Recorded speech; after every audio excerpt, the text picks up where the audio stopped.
Bismillahirrahmanirrahim. Assalamualaikum warahmatullahi wabarakatuh. Materi hukum perikatan selanjutnya yakini tentang memahami perancangan kontrak, yang terdiri dari prinsip-prinsip penyusunan kontrak, tahapan penyusunan kontrak, struktur anatomi kontrak, dan analisis kontrak. Yang disusun oleh kelompok 7 yang terdiri dari Nazla Aulia, Muhammad Rizky Sobari, Kulbiyah, dan Muhsin Syarif Alatas. A. Pengertian kontrak.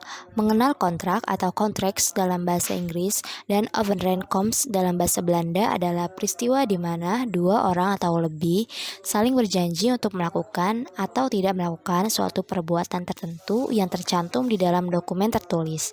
Masing-masing pihak yang bersepakat di dalam kontrak berkewajiban untuk menaati dan melaksanakannya, sehingga perjanjian tersebut menimbulkan hubungan hukum yang disebut perikatan atau verbindtenis.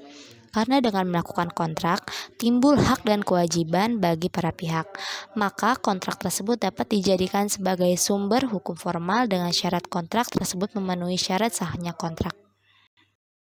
Nah, seperti yang sudah dijelaskan tadi, kontrak dapat dijadikan sebagai sumber hukum formal dengan syarat kontrak tersebut harus memenuhi syarat sahnya kontrak. Nah, syarat yang harus dipenuhi sebagaimana diatur dalam pasal 1320 Kitab Undang-Undang Hukum Perdata yakini yang pertama, kesepakatan para pihak. Yang kedua, kecakapan para pihak. Yang ketiga, mengenai hal tertentu yang dapat ditentukan secara jelas. Yang keempat, sebab atau kausa yang diperbolehkan secara hukum.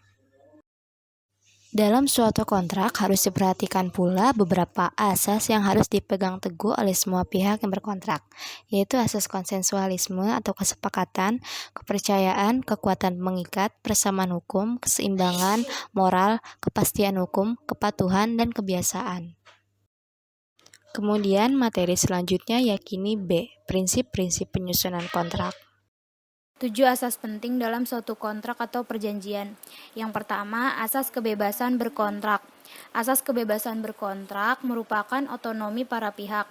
Asas ini dapat disimpulkan dari pasal 1338 ayat 1 KUH Perdata.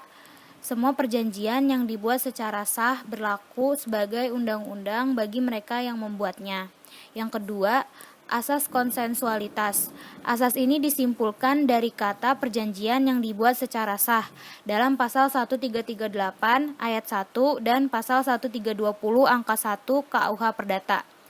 Oleh karena dalam pasal tersebut tidak disebutkan suatu formalitas tertentu.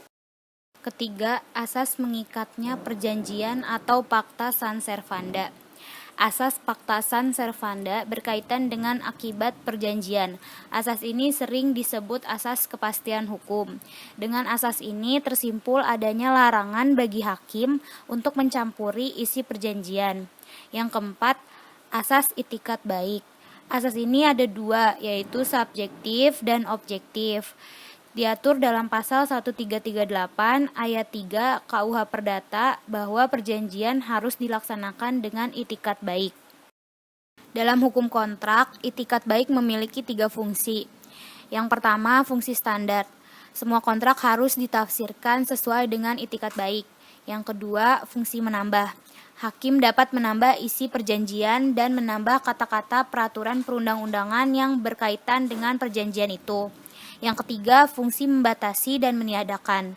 Hakim dapat mengesampingkan isi perjanjian atau peraturan perundang-undangan yang berkaitan dengan perjanjian jika terjadi perubahan keadaan yang dapat mengakibatkan ketidakadilan.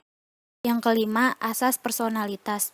Asas personalitas atau asas kepribadian yang berarti bahwa pada umumnya tidak seorang pun dapat membuat perjanjian kecuali untuk dirinya sendiri.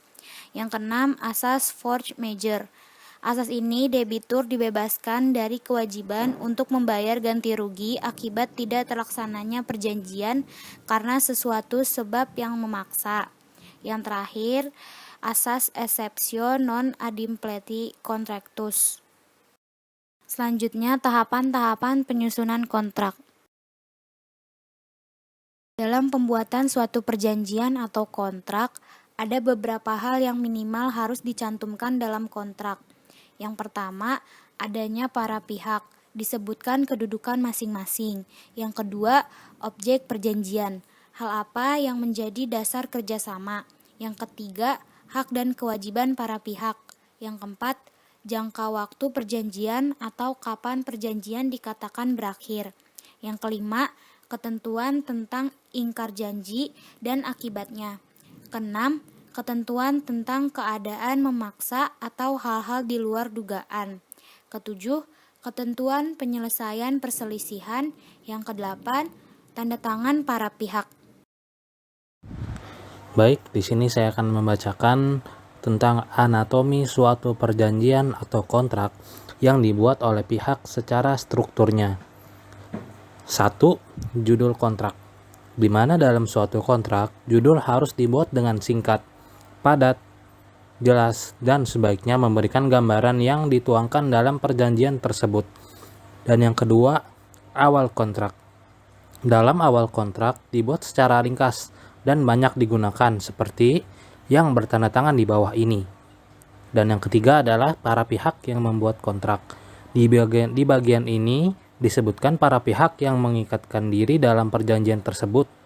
Dan yang keempat adalah premis reticle, merupakan penjelasan mengenai latar belakang dibuatnya suatu perjanjian. Dan yang kelima, isi kontrak. Dalam isi perjanjian biasa diwakili dalam pasal-pasal dan dalam setiap pasal diberi judul. Dan yang keenam, akhir kontrak atau penutup, berisi pengesahan kedua belah pihak dan saksi-saksi sebagai alat bukti dan tujuan dari perjanjian. Kemudian yang D, struktur anatomi kontrak dan analisis kontrak. Charles R. Kelleros mengemukakan struktur dan anatomi kontrak, yaitu 1. An introduction identifying the parties to the transaction, artinya identifikasi para pihak yang mengadakan transaksi. Kedua, a section describing the right and the obligation of the parties, atau deskripsi tentang hak dan kewajiban para pihak. Yang ketiga, signature line showing the parties agreement to the terms of contract, tanda tangan para pihak yang mengadakan kontrak. Dan yang keempat, statement of reticle which describes to the background of the transaction and the parties reason for entering into the contract. Reticle, yaitu latar belakang dibuatnya kontrak. Kemudian selanjutnya A glossary of defined terms, yaitu definisi atau pengertian. Kemudian a section of miscellaneous professions addressing such topic as termination of the contract on the other transaction, yaitu syarat-syarat penghentian atau berhentinya kontrak pada transaksi lainnya. Dan selanjutnya, Hikmahanto Juwana mengemukakan bahwa ada 3 bagian utama dari kontrak, khususnya kontrak bisnis, yaitu yang pertama ada pendahuluan, kemudian isi, dan yang terakhir adalah penutup. Kemudian selanjutnya ada pendahuluan dibagi menjadi 3 subbagian. 1. Subbagian pemuka, description of the instrument, sebutan atau nama kontrak dan penyebutan selanjutnya atau penyingkatan yang dilakukan. Kemudian tanggal dari kontrak yang dibuat dan ditandatangani, dan yang terakhir tempat dibuat dan ditandatangani kontrak. Terus yang kedua, subbagian pencantuman identitas para pihak.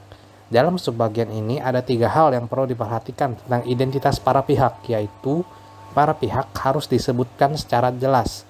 Kemudian orang yang menandatangani harus disebutkan kapasitasnya sebagai apa dalam perjanjian tersebut. Dan yang terakhir, pendefinisian pihak-pihak yang terlibat di dalam kontrak. Dan yang terakhir, ketiga, subbagian penjelasan. Pada subbagian ini diberikan alasan atau penjelasan mengapa para pihak-pihak yang mengadakan kontrak atau sering disebut bagian dari premis, witness, rebi, reticle, menerangkan lebih dahulu, dan lain-lain. Oke, selanjutnya 4. Hal yang tercantum dalam bagian isi. 1. Klausul definisi. Dalam klausul ini biasanya mencantumkan berbagai definisi untuk keperluan kontrak. 2. Klausul transaksi. Klausul transaksi adalah klausul-klausul yang berisi tentang transaksi yang akan dilakukan. Yang ketiga, klausul spesifik, yaitu mengatur hal-hal yang spesifik dalam suatu transaksi. Yang keempat, klausul ketentuan umum adalah klausul yang seringkali dijumpai dalam berbagai kontrak dagang maupun kontrak lainnya. Selanjutnya, dua hal yang tercantum pada bagian penutup. 1. Subbagian kata penutup atau closing.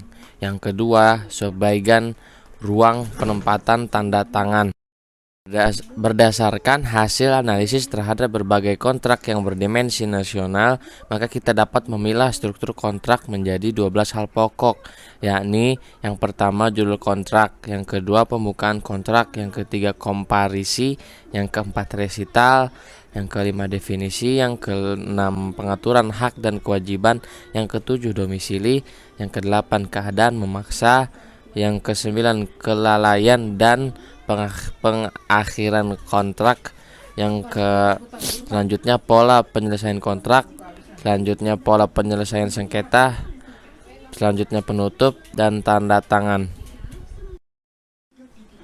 Selanjutnya, dalam penyusunan suatu kontrak, sebelum kontrak ditandatangani untuk disetujui oleh para pihak yang mengikatkan diri dalam suatu perjanjian, ada suatu langkah yang mesti dilakukan, yaitu menganalisa kontrak. Dalam hal melakukan suatu analisa terhadap kontrak dapat dilakukan dalam dua posisi yang berbeda. Posisi ketika dalam melakukan perancangan kontrak dan posisi ketika dalam pihak yang menerima hasil rancangan kontrak dari pihak yang melakukan kontrak. Dari pihak yang melakukan kontrak drafter atau yang membuat rancangan kontrak. Baik. Sekian dari kami kelompok 7, kurang lebihnya mohon maaf. Selamat menunaikan ibadah puasa. Wassalamualaikum warahmatullahi wabarakatuh.